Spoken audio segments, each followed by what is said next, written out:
Hoje você vai aprender, hoje você irá compreender onde fica o Jardim do Éden, sem grandes especulações e ancorado na Bíblia.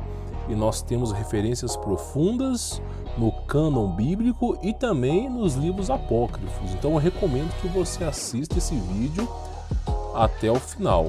Se você quiser baixar esse e-book de estudo, material complementar, lá no meu Telegram você encontra, tá? Tá gratuito, você baixa por lá para você poder estudar. E claro, se quiser conhecer o meu trabalho, tá? É o primeiro link na descrição no YouTube, também tem um link lá no Telegram. Você vai se tornar um dos meus alunos, vai ter o meu contato pessoal e é um preço bem acessível e com 50% de desconto, tá bom? Então vamos lá, onde que fica o Jardim do Éden? Essa é uma grande pergunta, tá? Muitos acreditam, por exemplo, que o Jardim do Éden não está mais na Terra. Outros acreditam que foi devastado com o dilúvio. Outros, por exemplo, acreditam que ainda está aí, tá? Então onde que fica? Será que é na Amazonas? Onde é que fica o jardim? Bom, vamos pegar de referência bíblica, tá? Ao cânon bíblico, para a gente poder ancorar, tá, os nossos estudos numa fonte confiável. Depois a gente vai ramificando isso aqui. Mas vamos ancorar na Bíblia primeiro para não ter erro, tá? Olha só, essa é a história das origens dos céus e da terra, tá? No tempo que foram criados, quando o Senhor Deus fez a terra e os céus. Gênesis capítulo 2, versículo 4. E o Senhor Deus plantou um jardim na direção leste no Éden, e ali ele colocou o homem a quem havia formado. Gênesis capítulo 2, versículo 8. O que você entende logo nesses dois capítulos aqui? Primeiro, né, Gênesis 2, capítulo 2, versículo 4, você entende logo de cara que Deus criou a terra, né? Primeira coisa, a história dos céus e da terra. É a história de Gênesis, a história da Bíblia, a história da humanidade. Então a história dos céus e da terra. E depois ele fala da criação do Éden. E o Senhor Deus plantou um jardim. Quando se fala plantou, cultivou um jardim do Éden na direção leste do Éden, tá? E ali ele colocou o homem a quem havia formado, tá? Aí você vê o quê? Que o jardim já começa a ser transparecido na terra, cultuado, cultivado na terra, tá? E aí essa afirmação ela vem ser conclusiva nessa parte aqui, ó. E um rio saía do Éden para regar o jardim, e dali partia-se e tornava-se 4 cabeças. Então tinha um grande rio que se dividia em 4, tá? Gênesis capítulo 2, versículo 10.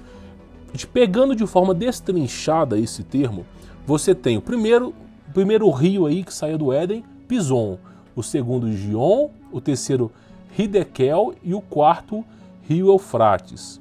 Você vai perceber que todos esses rios, em suma, foram preservados por Deus mesmo após o dilúvio, porque o Jardim do Éden vem antes da era pré-diluviana, vem lá no grande continente conhecido como Pangeia, mas, né, como testemunho, testificação da fé da criação do homem e da terra, Deus preservou tal local.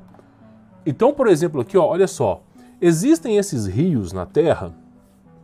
Entre a Síria e o Iraque existe o rio Tigre e Eufrates, tá? Lembrando que rio Tigre é o Hidekel, tá?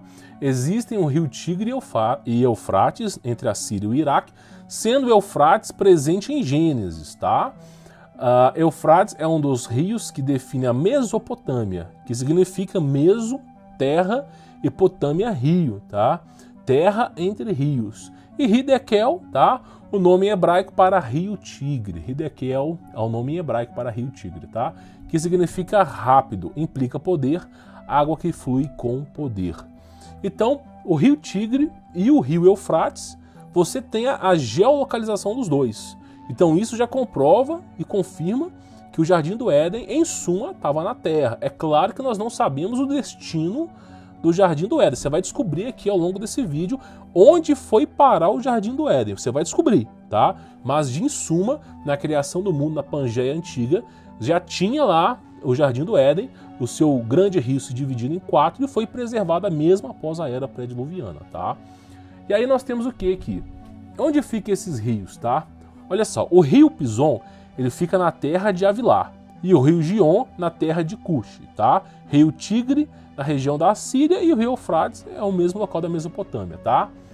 E olha só, e os outros dois rios, tanto o Pison e o Guion? Aí nós temos estudiosos aqui, exploradores, que fizeram um estudo profundo sobre onde que se encontram esses dois rios. Porque você tem o rio Eufrates e o Tigre. Mas onde fica o Pison e o Gion? Aí nós temos aqui o Flávio Josefo, tá? Que já morreu, é um historiador bem antigo, bem antigo mesmo. Identifica o rio Pison com o Ganges e o Gion com o rio Nilo. É uma especulação dele. Ele acredita que aquele rio que percorre a Índia, tá? O Ganges era o rio Pison e o Gion era o rio Nilo. É a crença dele, tá? E muitas outras pessoas compartilham da mesma crença, tá? Aqui já passa a ser um pouco especulativo, mas nós temos que entender que os rios estão próximos uns dos outros, tá? Olha só, habitaram desde Avilá até Sur, que olha para o Egito, como quem vai para a Síria, sobre os descendentes de Ismael, ou seja, os árabes, tá? Podemos entender que Pison ficava em alguma região entre o Egito e a Síria. Gênesis capítulo 25, versículo 18. Ou seja, dá-se a entender que tanto Pison como Gion estão próximos do Eufrates e do rio Tigre, tá? Dá para você poder entender. Eu coloquei alguns mapas de referência aí, tá? Olha só, é preciso lembrar que os rios precisam estar próximos uns dos outros, ou seja, a geografia do Éden, tá, e de seus rios não é um conto de fadas, mas sim uma verdadeira afirmação, uma prova. Deus preservou mesmo após o dilúvio, mesmo depois da ruptura dos continentes da Pangeia Antiga, tá? Ele preservou a estrutura da Mesopotâmia, ele preservou ali onde ficava o Jardim do Éden, o rio Nilo, Eufrates, preservou o rio Tigre, tudo como testificação de fato que a criação do mundo aconteceu, tá? Consecutivamente, a localização do Éden precisa estar próxima ou centrada entre os rios, tá? Ou seja, o Jardim do Éden fica ou ficava na Mesopotâmia. E nós temos alguns mapas de bacia hidrográfica que eu já coloquei aqui para você. Então, em suma, o Jardim do Éden, se fosse para analisar hoje, ele ficaria na Mesopotâmia, não ficaria no Brasil, não ficaria no Amazonas. Mas vale lembrar que a Pangeia, os continentes eram unidos, não existiam grandes montanhas, até porque as montanhas existem devido, né, às placas tectônicas que fazem isso aqui, ó, a força delas que produz essas grandes montanhas. Então simplesmente era um único continente, eu vou até trazer essa referência aqui para você, tá? E simplesmente foi tudo rompido aí com o dilúvio. Porém, né, depois que se drenou as águas do dilúvio, Deus ainda assim preservou o local e as evidências de onde estava o rio, tá? Para que viesse a ser testemunho que de fato tudo aquilo ali aconteceu. Olha só, fatos importantes a ser levado em consideração, tá? A região foi preservada por Deus, mesmo após o dilúvio, como forma de testificar a criação do homem e da terra. Essa afirmação é embasada na Pangeia. A palavra Pangeia, ela tem duplo significado. Eu falo que Pan é referência à pandemia, pandemônio, pangaço, referência a um demônio chamado Pan, mas também tem outra representação como todo, né? Pangeia todo, né? Pan todo e Geia terra, né? Ou seja, toda a terra. Antigamente, a união de todos os continentes, tá? Que já foi comprovada cientificamente, já existiu. Todos os continentes se interligam, tá? Diz também Deus, ajunta-se as águas debaixo dos céus, num só lugar, e apareça a porção seca. E assim se fez. Porção seca, não porções secas. Ou seja, dá para se entender que era um único continente ali, como se fosse uma pizza, tá? E tinha sua água nas extremidades. Era uma porção seca. E quando nós temos, depois do dilúvio, várias porções secas que são vários continentes, tá bom? Então você vê a Bíblia já testificando aí sobre os acontecimentos do passado. Aí nós chegamos nessa parte aqui, tá? Que é o apócrifo, porque nós sabemos que o Jardim do Éden ele é originado na Mesopotâmia. Isso aí, ó, Rio Tigre, Eufrates, nós temos evidências que tanto o Nilo como aquele dos indianos também, que trazem essa nascente por lá.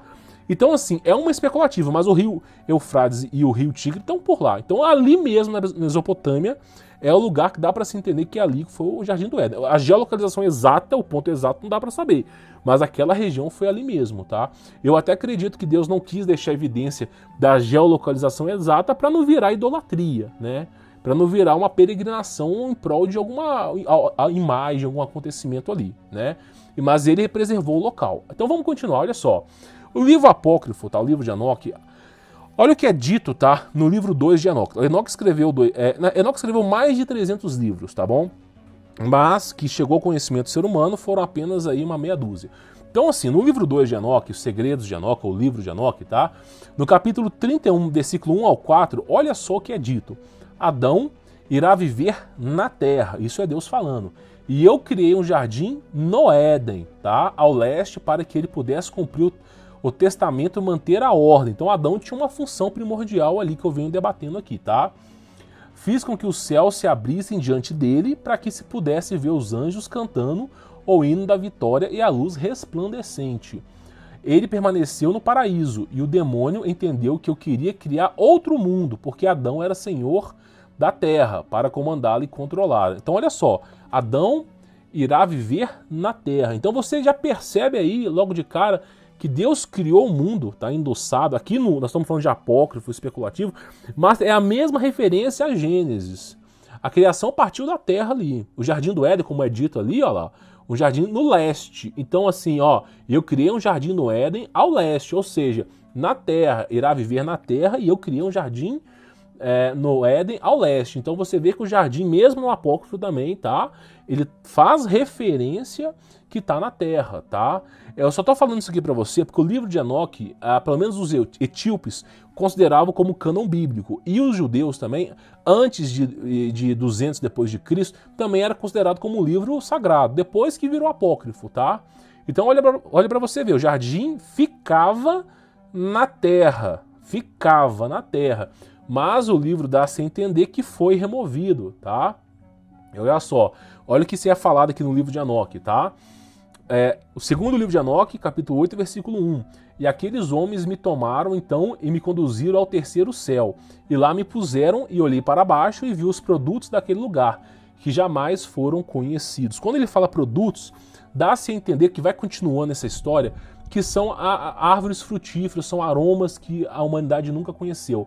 Sua raiz está no jardim, no fim da terra. Então você percebe aí que de alguma maneira o jardim do Éden não está mais na Mesopotâmia. Segundo um especulativo, um apócrifo de Enoque, o jardim do Éden teve outra finalidade. Após o dilúvio, após o cessar aí, ele foi removido para outro local, tá? Ou foi plantado em outro local. Também temos essa hipótese, tá?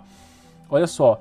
E eles se separaram em 4 partes e vão dar no paraíso do Éden, entre a corruptibilidade e a incorruptibilidade. Corruptibilidade terra, incorruptibilidade céus.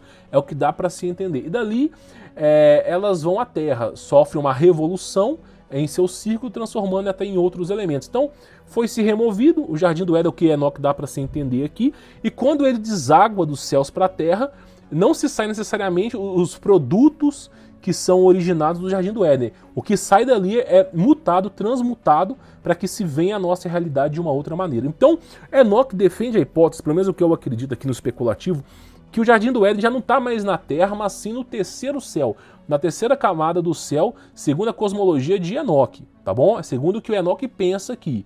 Então nós temos aí o cânon bíblico falando, tá? Que é na área da Mesopotâmia, isso é confirmado, foi ali mesmo, tá? Que originou o Jardim do Éden. Pelo menos é onde se passa os rios ali, foi preservado por Deus, tá? Mas vale lembrar que na Pangeia Antiga tudo era unido, era um único continente, tá? Mas independente disso, ainda foi preservado. E você vê, segundo o apócrifo de Enoque, tá? Não que seja um cânon bíblico, mas que foi retirado da terra. E isso dá para se entender de forma perfeita, porque a árvore da vida e da morte e do conhecimento do bem e do mal não estão presentes na terra. Essas árvores não estão presentes. E Deus, segundo Gênesis, originou, deu a função a alguns querubins com espadas flamejantes para proteger o jardim do Éden, para proteger a árvore da vida e da morte. Então você percebe que essas árvores não estão mais presentes na terra. Então assim, é um especulativo, é um livro apócrifo, mas que, de certo modo, é muito plausível os seus argumentos, tá? Se você quiser baixar esse livro aqui, tá lá no meu Telegram para você poder estudar. Então, qual que é a conclusão que nós temos aqui? Olha só, onde fica o Jardim do Éden ficava na Mesopotâmia. Isso naquela região, tá?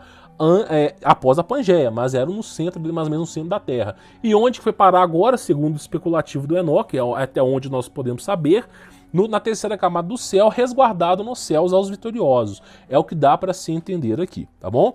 Eu espero que você tenha gostado desse vídeo. Eu peço para você deixar o seu like, que é extremamente importante, tá? Esse é um tipo de trabalho que gasta muito tempo para ser feito. Eu conto com o seu like para que esse vídeo seja divulgado para mais pessoas. Eu peço encarecidamente para vocês compartilharem no WhatsApp, compartilharem com a família esse vídeo. É um vídeo excelente, com embasamento bíblico, que você pode ter o resto da sua vida. Baixe esse vídeo, envia para a família, envia o link do YouTube para a família, tá? E peço para você conhecer o meu trabalho, tem um link aqui na descrição, tá bom? Se você tiver alguma pergunta que quer que eu responda, comente aqui embaixo nos comentários. Vou ficando por aqui, sou Humberto Volts, forte abraço!